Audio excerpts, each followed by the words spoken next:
꽃피는 국어 자신감 키워줄 최송화입니다. 자, 지난 시간에 여러분들과 함께 우리 어떻게 배울 거야, 무엇을 할 거야, 어떻게 할 거야 라고 말씀을 드렸지만 사실은 그것은 그냥 이야기를 통해서 여러분들에게 말씀을 드리는 거고, 이번 단어는 이제 지금 수업에서부터 이제 시작이 된 거예요. 그래서 아직도 사랑 손님과 어머니를 안 읽고 온 친구가 있을 거고, 그쵸? 아예 안 읽어도 무슨 일 안 생기겠지 하고 온 친구들도 있을 것이고, 뭐 어떤 상황에 다 각기 다른 상황을 안고 여러분들이 선생님을 이렇게 딱 클릭을 했을 텐데, 오늘 다시 한번 잔소리를 또 한번 해보도록 할게요. 자, 이번 단원 우리 감상을 하는 시간이다라고 생각을 하시면 돼요. 감상을 하는 방법은 잘 배우기가 힘들어요. 왜냐면 감상을 하는 방법을 배우고 싶어하는 친구들이 많지가 않기 때문이에요. 근데 꼭 필요해요. 그래서 선생님은 해요. 단 한 명이 보더라도 해요. 아시겠죠? 자, 보는 이나 말하는 이의 관점, 제목을 항상 써놔야 돼요. 여기서는. 자, 보는 이, 말하는 이의 관점. 점점 고등을 향해서 달려갈 때마다 여러분들이 가장 중요한 걸 놓치더라고요. 보는 이나 말하는 이의 관점을 공부하는데 1시간, 2시간을 쓰는 것을 굉장히 아까워하고, 사랑 손님과 어머니를 내가 감상하지도 못하면서 수박 겉핥기를 200번, 300번 하는 것은 굉장히 달콤하게 생각을 하시더라고요. 잘못 가고 있는 거거든요. 자, 보는 이가 있습니다. 말하는 이가 있습니다. 관점이 있습니다. 자, 보는 이와 말하는 이는 독자가 될 수도 있고 작가가 될 수도 있고, 그 다음에 인물들이 될 수도 있고, 이 안에 있는 사랑 손님과 어머니가 될 수도 있고, 누가 될지 모르는 거예요. 서술자가 될 수도 있고, 이런 여지를 열어보는 거예요. 자, 보는 이는 보는 거죠. 그러면 보는 이가 있으면 느끼는 것도 있을 거고요. 말하는 사람이 있으면 듣는 사람도 있는 거예요. 그쵸? 말하는 이가 있으면 뭐라고요? 듣는 이도 있다고요. 듣는 이. 그치? 보는 이가 있으면 보여주는 이도 있다고요. 이는 사람이겠죠. 뭐 존재겠죠. 어떤. 보는 사람이 있으면 보여주는 사람도 있고요. 말하는 사람이 있으면 듣는 사람도 있는 거예요. 자, 이런 것들이 과연 무엇이냐? 자, 이것이 바로 여러분 상황이에요. 상황. 조금 더 쉽게 생각하면 대화가 될 수도 있는 거예요. 대화. 그쵸? 어느 사회의 모습일 수도 있고요. 이런 것들을 압축시켜서 있음직한 일들을 약간의 상상을 더하여 보여주는 갈래가 바로 소설이에요. 있는 그대로 진실을 넣지는 않더라고요. 있음직한 일을 들으세요. 자, 있음직한 일을 일에다가 상상을 넣어서 이걸 우리가 허구성이라고 하죠. 허구적인 상황을 이 안에다가 다 넣어요. 그래서 작은 세계예요. 자, 이거를 조금 더 소설답게 넣기 위해서 우리는 소설의 별명을 좀 데리고 올게요. 바로 뭐냐면 갈등 중심의 문학이에요. 갈등이 밋밋하거나 없으면 사람들이 재미를 잘 못 느껴요. 소설은 갈등이 있어야만 해요, 사실. 그래서 그냥 막 쓸 수 없으니까 발단에다가 인물이나 배경을 살짝 넣고요. 그 다음에 전개에서 갈등이 본격적으로 시작되거든요. 그럼 본격적으로 시작되기 위한 조짐이 있을 거예요. 그 갈등의 실마리라고 하죠. 그게 발단에 들어가 있어요. 그 다음에 위기는 갈등이 심화가 되고요. 그 다음에 절정은 갈등이 최고조가 되고, 그 다음에 결말은 갈등이 해결이 되면서 뭔가 이 전체의 윤곽이 잡히기 시작하는 겁니다. 이런 발단, 전개, 위기, 절정, 결말을 우리는 구성 단계라고 해요.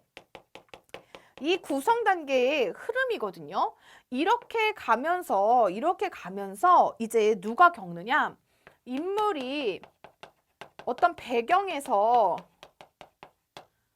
인물이 어떤 배경 속에서, 그쵸? 어떤 대화를 나누거나, 그치? 사건을 겪는 거예요, 사건. 그러면서 들으셔야 돼요, 스토리를. 자, 그래서 작가가 얘기해 주려고 하는 주제가 있겠죠? 그거를 이렇게 구성을 해가지고요.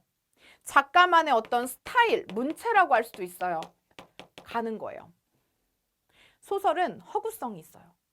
소설은 갈등 중심의 문학이에요. 소설은 인물, 사건, 배경을 구성 요소로 띄고 있어요. 됐어요? 주제를 띄고 있어요. 자, 이런 식으로 전반적인 걸 이렇게 이해하고 출발하는 게 수능적 사고, 논술적 사고라고 선생님은 생각을 해요. 예쁘게 필기가 나오기가 힘드네요, 선생님은. 왜냐면 얽혀 있어요. 얽혀 있는 걸 구조화로 보여주면 나는 왜 이 복잡한 생각을 필기로 예쁘게 못하지? 이거에 집착을 하시더라고요. 뭐 공스타그램 이런 거 보면 아휴, 필기 흔적 딱 보면 깔끔은 한데 이렇게 하면 좀 더 좋을 텐데 여러 생각이 들어요. 이건 이렇게 필기가 나올 수가 없는데 어떻게 나오지? 뭐 그런 생각도 들어요. 머릿속을 깔끔하게 판서를 해야지만 필기를 해야지만 깔끔해지는 게 아니에요. 이 과정 속에서 여러분들이 규칙을 잡아가는 게 공부예요. 자꾸 뭔가를 깔끔하게 뭔가 빈칸이 보이게 이렇게 공부를 하시다가는 나중에 고등 때 결국 다치게 되는 건 여러분이에요. 자, 그래서 어찌되었든 자 이렇게 정리를 하시고 자 여기 지금 우리가 배울 게 주요섭 작가예요. 주요섭 작가님께서 이제 창작을 하실 거 아니에요. 작품을 쓰시잖아요. 근데 내가 이 안에서 내가 직접 독자에게 이야기를 하는 것보다는 이 인물 배경 사건 얘네들을 조금 더 독자에게 우리에게 효율적으로 전달해주면 좋겠다라고 하는 대리인을 세우는데요. 이 대리인이 직접 우리를 만나죠. 이 용어를 우리가 서술자라고 해요, 여러분. 서술자. 근데 이 서술자가요, 여기서는요, 이 안에 인물과 동일해요. 나예요, 나. 그쵸? 이 사건이 벌어지는 이 상황 안에 직접 나가 들어가 있잖아요. 내가 서술자잖아요. 들어가 있으면 1인칭인 거예요. 근데 내가 주인공이 되어가지고 인물 겸 서술자가 될 수도 있고 내가 이 안에 들어가서 인물하고 얘네들을 관찰해보는 입장에서 약간의 차단 가림막이 이렇게 있어서 요거를 관찰해 볼 수도 있는 거예요.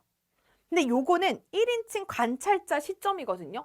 그래서 얘가 이 안에 들어가는 있는데 엄마와 사랑손님의 관계를 관찰하는 입장이기 때문에 1인칭 관찰자 시점이라고 하는 거예요.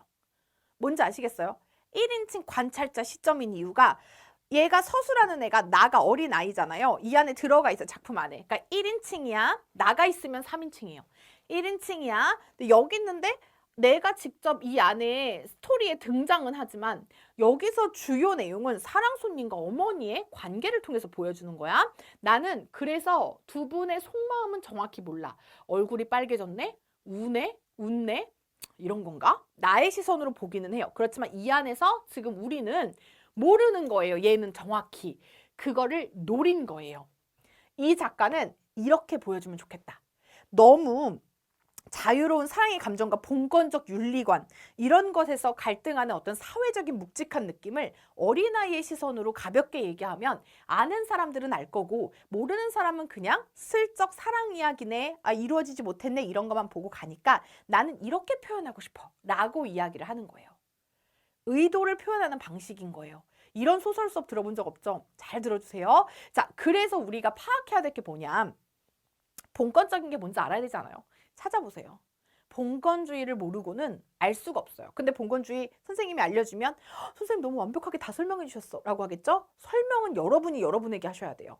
읽어보고 질문을 통해서 해결하셔야 돼요. 모든 걸 다 한자리에서 얻는 게 온라인 수업이라고 선생님한테 뭐라고 하는 친구들도 있는데 전 그렇게 생각하지 않아요. 그래서 봉건적 윤리관을 찾아보세요. 안 나와? 봉건 찾아봐. 안 나와? 봉건주의 찾아봐. 안 나와? 안 나올 리는 없어요. 찾아보시고 직접 적고 그 세계에 여러분들이 들어갔다가 나와서 주요섭 작가는 과연 그 세상을 어떻게 표현했냐 이거를 여러분들이 중점적으로 보시는 게 소설을 감상하는 방법입니다. 그러다가 문제풀이를 하면 선생님이 하나씩 정리를 해드릴 거예요. 감상의 시기를 놓치면 늦어버려요. 근데 분석의 시기는 언제든지 어디서든지 자료가 너무 많기 때문에 할 수 있다는 걸 여러분들이 아셨으면 좋겠어요. 자, 그러면 어떻게 하는지 알려드릴게요. 136쪽의 작품 해설 읽어보시고 작품의 서술자와 시점 읽어보시고 여기 나와 있는 내용을 좀 읽어보세요. 들어가기 전에. 그 다음에 작가님 성함 밑에 있는 작가 소개 읽어보시고 그 다음에 이런 것도 있어요. 문제들을 뭐가 나왔는지를 한번 읽어보세요. 문제가 어떤 게 나왔는지, 어떤 문제가 주로 여기서 나왔지? 이건 무슨 말이냐면 어떤 문제가 중요한 게 아니라 내가 이거를 그냥 무심코 감상을 했거든? 근데 조금 더 전략적으로 감상을 해보고 싶어. 그럼 옆에 있는 문제가 뭐가 나왔는지를 이렇게 보잖아요? 푸는 게 아니라 보는 거예요. 구경하고 읽으면 조금 다른 게 보여요. 그리고 나서 내가 자꾸 분석을 여러분 너무 서두르지 마세요라고 하는 게 164쪽과 165쪽을 보시면 이거에 대한 어떤 정리정돈이 충분히 되어 있어요. 뒤에 보면 이 뒤에 소단원 핵심 정리에도 충분히 되어 있어요. 그렇기 때문에 여러분들이 이 부분을 너무 서두르실 필요가 없다는 거예요. 뭔지 아시겠죠? 그래서 소설 감상을 할 때 지금 이게 인물이 얘기하고 있구나. 아, 이게 지금 내가 이 안에서 관찰을 하면서 이야기하고 있는 서술자구나. 아, 이게 본권적인 윤리관이 묻어 있는 거구나. 아, 엄마는 지금 이런 갈등을 사랑손님과 하고 있구나. 지금 구성 단계가 어디로 가고 있구나. 이런 거 인지하면서 보시는 게 훨씬 나아요. 그렇게 해도 나중에 고등 때 처음 보는 작품 분석하기 너무 힘들 텐데요. 근데 그렇게라도 안 하면 어떻게 하실 거예요? 여러분들이 알고 있는 학습 방법을 조금 바꾸는 것도 나쁘지 않을 것 같아요. 왜냐면 조금만 더 있으면 이제 한 20년 선생님이 고등들을 초중고 성인을 보고 있네요. 너무 보이네요. 이게 뭐가 문제인지를요. 자꾸 당장 앞만 보면서 문제를 푸는 것에 취해가지고 문제를 풀고 맞추면 내가 아는 것 같지? 문제를 틀려서 그걸 외우면 내가 알 것 같지? 절대 근본적인 해결법이 안 되고 있다는 걸 알아두셨으면 좋겠어요. 왜 교과서로만 공부를 짧게 하는데 얘는 시험 잘 보고 나는 매일 이렇게 하는데 안 되지? 당연히 이유가 있어요. 뇌세포의 차이가 아니에요. 유전자도 약간 영향을 끼칠까요? 그런 것보다도 분명히 그들이 하고 있는 방법이 있습니다. 그건 여러분 쌤이 알려드리죠. 읽으세요. 문제를 활용해라. 뒤에는 등장인물의 특징이나 서술자와 시점을 활용해라. 이런 것들을 보면서 다시 한번 읽어보시길 선생님은 추천합니다. 그래서 다음 시간, 다다음 시간, 다다음 시간 세 번에 나누어서 분석을 여러분들이 나름 해오셨을 거 아니에요. 이걸 유의하면서. 그러면 선생님이랑 같이 하나하나 점검을 받으시면 되는 거예요. 인물이 하는 말들을 다 체크를 해본다거나 이거는 사랑손님이 말한 거야, 이건 엄마가 말한 거야, 이건 오키가 말한 거야 다 체크한다거나 아니면 이 상황은 지금 발단이야, 이 상황은 지금 전개야, 내가 이거를 요렇게 단서를 하나 이렇게 체크를 해놔야지 이게 나오면 전개라는 걸 알 수 있게 이런 걸 만들어 놓고 아니면 난 이걸 이미지로 다 스토리별로 그려봐야지 라고 하다 포기해도 좋아요. 한번 해보시고 내가 소리내서 읽는다. 내가 한 번도 시간을 틈틈이 나누어서 글을 읽어본 적이 없는데 한번 그렇게 해서 읽어본다. 아니면 문제를 다 보고 나서 그리고 읽어본다. 여러분 어떤 시도도 해보아야 할 것이 바로 소설 감상 팁 오늘 선생님이 꼭 알려드리고 싶은 거예요. 좀 있으면 이제 2학년, 좀 있으면 3학년.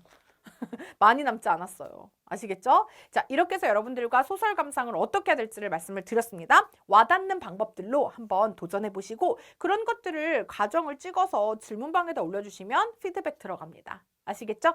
자, 너무너무 수고하셨고요. 다음 시간에 만나도록 할게요. 꼭 읽고 오세요. 안녕.